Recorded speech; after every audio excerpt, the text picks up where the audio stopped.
una de las noticias que ha marcado la jornada, el Banco Central dio a conocer el informe de política monetaria, el primero de este 2024. Por un lado, se mejoran las proyecciones de crecimiento, pero también va a aumentar la inflación en este año. Vamos a tomar contacto con el economista Tomás Flores para que nos entregue detalles, aterricemos un poco las cifras que conocimos hoy. Tomás, ¿cómo estás? Buenas tardes. Muy buenas tardes, Karim. Bueno, todo sube, Tomás. Sube el crecimiento, pero también sube la inflación. ¿Debemos preocuparnos? ¿Debemos alegrarnos?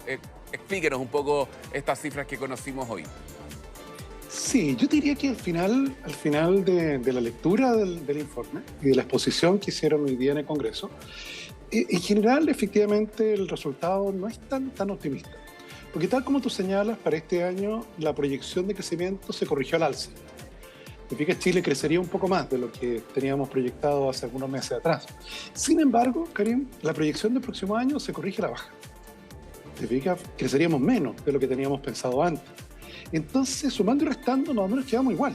Te fijas, o sea, no quedamos con más crecimiento. Y en donde una de las variables clave, que es la inversión, lamentablemente sufriría durante este año una nueva contracción, una nueva caída de proyectos de inversión. Ya el año pasado cayó, y esperábamos durante este año a lo menos que se mantuviera estable. Pero la proyección que nos entregaron en la mañana nos dice que volvería a caer. Entonces el banco, y de hecho lo reiteró en el comunicado de ayer, nos dice, mira, efectivamente Chile este año va a crecer un poco más, porque hay sectores productivos que están aumentando su producción. Por ejemplo, la minería. Karin, ¿tuviste el proyecto Quebrada Blanca 2 que partió el año pasado? Bueno, ese es muy importante y toda esa producción se va a exportaciones. Igual cosa con el litio, que también está aumentando bastante más que el promedio anterior. En cambio, por el lado interno no se ve esa misma fuerza. Sí, eso mismo le quería preguntar, Tomás, porque cuando uno dice, ok, vamos a crecer un poco más, pero es distinto que el país crezca en general, en su totalidad, a que crezca un área de la economía, que en este caso es la minería, que solamente favorece a unos pocos, ¿no? No es que haya mayor inversión. Hace pocos días conocimos las cifras del desempleo, que tampoco son optimistas, la inflación al alza. Entonces, bueno, tal vez la primera mirada puede ser, ok, vamos a crecer más de lo que creíamos que íbamos a crecer, pero ahora con esta segunda lectura tampoco es tan positivo, ¿no? No es tan positivo. De hecho, una de las alertas que prende el Banco Central es el aumento de la morosidad. Te fijas tanto en deudas de personas como en deudas de empresas. De hecho, en el caso de deudas de empresas, Karim, hay que irse prácticamente a la crisis subprime, hace más de una década atrás, para encontrar el deterioro que estamos observando hoy día. Esto es personas y empresas que tienen mora de más de 90 días, Karim. Porque tú, yo, los televidentes, se nos puede pasar una cuenta de un mes. Por distintos motivos. Te fijas, nos atrasamos un mes en el pago. Mira, hasta 2 meses. Y a veces cuando nos damos cuenta rápidamente pagamos los 2 meses atrasados. Pero ya 3 meses de mora ya es algo distinto. Ahí ya efectivamente, bueno, los bancos de hecho tienen obligación ya de informar a la superintendencia cuando eso se produce. Entonces eso te da cuenta de un mercado de trabajo que está débil todavía. Y en donde se agrega justamente lo que a mi juicio es la peor noticia que tú señalabas, que es que la inflación lamentablemente no va a bajar tan rápido como esperábamos. Hasta el día de ayer, Karim, la expectativa era expectativa generalizada, 3% de inflación de aquí a fin de año. Todos los analistas pensábamos eso. Y el Banco Central hoy día nos sorprende y nos dice, no, momento, de aquí a fin de año vamos a terminar en 3,8%. ¿Y eso por qué? ¿Cómo se explica eso, Tomás? Mira, ¿Tiene que ver con factores externos? Tiene algunos factores externos. ¿Te fijas? Combustible principalmente, y bueno, lo hemos visto con las alzas del precio de la benzina. Y también el aumento del precio del dólar, ¿okay? Que eso contiene cosas Ahora, el dólar bajó fuertemente ayer. ¿Es solo una medida de corto plazo como producto de las cifras que conocimos? No, yo te diría que como son estas cosas, el dólar hoy día, de hecho, claro, está bajando más de 20 pesos, porque el precio del cobre llegó a $4.21. Está subiendo a más de 2,5% el cobre.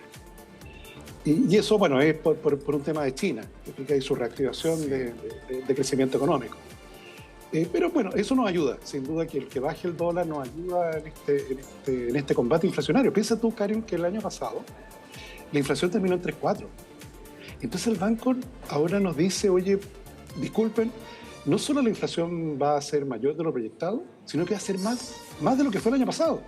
Entonces todos los televidentes que nos están mirando, que tienen crédito hipotecario, esta es una muy mala noticia. Sí. Y te muestra lo difícil que es justamente lograr que esta inflación llegue a 3%.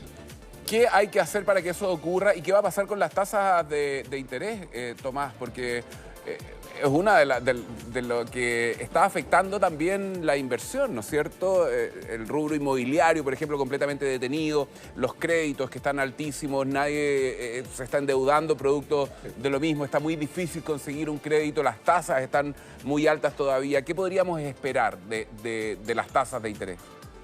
Bueno, algo parecido a lo que ocurrió ayer. Te fijas, ayer la tasa de interés bajó 75 puntos base. Esperamos que en las siguientes reuniones baje aproximadamente 250 puntos más. Hoy día está en 6,5, Karen. Debería llegar a 4%. Yo creo que 4% es el nivel más bajo al que vamos a llegar probablemente en septiembre o octubre de este año. Y claro, ahí ya deberíamos tener un cierto alivio. Sobre todo en las tasas de crédito comercial, que son las más altas, ¿eh? Sobre todo las de tarjeta de crédito o líneas sobre giro, que ahí fácilmente la tasa puede ser más del 30%. Entonces yo diría que eso va a ir más lento lo esperado, por efectivamente esta mala noticia de la inflación. Yo te diría, claro, yo sé que es bastante redundante, pero crecimiento económico es fundamental. O sea, lo peor que nos puede pasar es decir, oye, mira, el banco ahora está pensando que vamos a crecer cerca de 2% y alegrarnos con eso. Por cierto que eso es mejor que el año pasado, pues Karen, el año pasado fue 0,2. Sí, claro. Pero no es suficiente. Ahora, no es suficiente para poder mejorar la situación. Cuando uno busca las explicaciones, ¿las encuentra en la macroeconomía o en las decisiones internas? Que se lo pregunto porque, claro, uno revisa Estados Unidos está creciendo, tal vez uno podría explicarlo por lo que pasó con la pandemia, con la guerra, los problemas que ha tenido China. ¿Qué tan dependientes somos de la economía global? ¿Cuánto nos afecta lo que pase fuera del país, Tomás? Mucho, nos afecta mucho. Afortunadamente ahora... me parece que tuvimos un problema. Bueno, ahora sí. Ahora lo estamos escuchando bien. Perfecto, disculpa, Karen. Yo diría que, bueno, el comercio exterior nos ayuda mucho. Efectivamente, las exportaciones se corrigieron al alza por el impulso chino, sobre todo. Ahora, en el caso de Chile, yo te diría lo que más me preocupa es la inversión. Te fijas, el año pasado la inversión, como te contaba, cayó y este año se espera que vuelva a caer. Entonces ahí es donde nos vamos al corazón del problema. Sí. ¿Por qué la inversión no crece? Y ahí yo te diría que tenemos la permisología, es una gran traba. Te fijas que un proyecto inmobiliario, Karim, se demore 1.800 días en obtener los permisos, 1.800 días para obtener los permisos, inaceptable. Te fijas, el año 2018 se demoraba 1.300 días, que tampoco es nada de bueno. Pero se ha agregado casi 2 años de espera. ¿Demasiada burocracia? ¿Cómo se explica eso? ¿Hay que bajar los impuestos tal vez para promover? Porque se habló en algún minuto de un presupuesto expansivo, que esto iba a estimular la inversión. ¿Qué pasa? ¿Por qué no los grandes capitales no están invirtiendo en nuestro país? Y esto no genera empleo y hace que haya menos dinero circulando, ¿no? Menos consumo interno también. Bueno, yo creo que efectivamente hay permisología es uno de los problemas. La cantidad de trámites, piensa tú, un proyecto minero puede demorar más de 10 años antes de obtener todos los permisos para iniciar las obras de construcción. Entonces, proyectos tenemos, lamentablemente burocracia también, y mucha. Y eso está frenando justamente esta inversión que está allí. Te fijas, tiene financiamiento, es rentable, pero la burocracia la está ahogando. Ahora, Tomás, si uno tuviera que analizar las áreas de la economía donde uno puede decir, ok, esto está funcionando, esto no, ¿cuáles son? La minería, tengo entendido que sí. ¿Dónde el rubro inmobiliario sabemos lo que está ocurriendo? Hace días conocimos las cifras del desempleo. ¿Qué se está moviendo y qué está estancado en este 2024? Proyectando un poco lo que viene este año. Yo diría comercio exterior, todo lo relacionado con exportaciones se está moviendo. Como minería, litio, sector agrícola. ¿Qué está más estancado? El sector inmobiliario. De hecho, esa es la razón por la cual el ministro de Hacienda anunció que probablemente en las próximas semanas podrían haber medidas para el sector construcción. Porque de hecho, yo diría que casi hay que irse a la década de los 90, a principios de los 90, para encontrar datos tan malos como los que estamos viendo hoy día en ese rubro. Ok. Tomás, bueno, vamos a seguir atentos entonces a lo que pase con estos datos.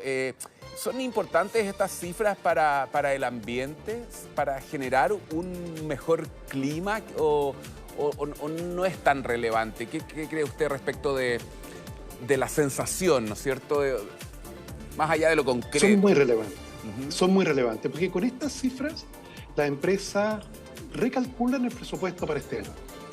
A partir de estas cifras, empresas van a tomar la decisión si van a contratar a las personas que habían pensado contratar, si van a comprar esas máquinas adicionales, si van a embarcarse en un proyecto nuevo. Entonces, desde ese punto de vista es que son muy relevantes, porque a partir de ellas, prácticamente todo el sector privado toma sus decisiones para el resto del año. ¿Y qué consejos le daría usted, por ejemplo, al sector privado con estas cifras, con estos datos en la mano?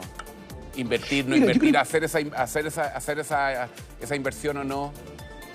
Yo creo que el mensaje que transmitió el banco en su comunicado de ayer, que es cautela. ¿Te fijas? Cautela porque indudablemente hay un balance de riesgo. Y por tanto, poder avanzar, ¿te fijas? No quedarse inmovilizado ante la incertidumbre, lo peor es quedarse paralizado. Pero efectivamente avanzar con cautela. ¿Y qué le aconsejaría usted a esa persona que estaba pensando hacer una inversión, abrir un negocio, comprar un departamento? ¿Qué consejo le daría? Bueno, en el caso de comprar un departamento, probablemente esperar.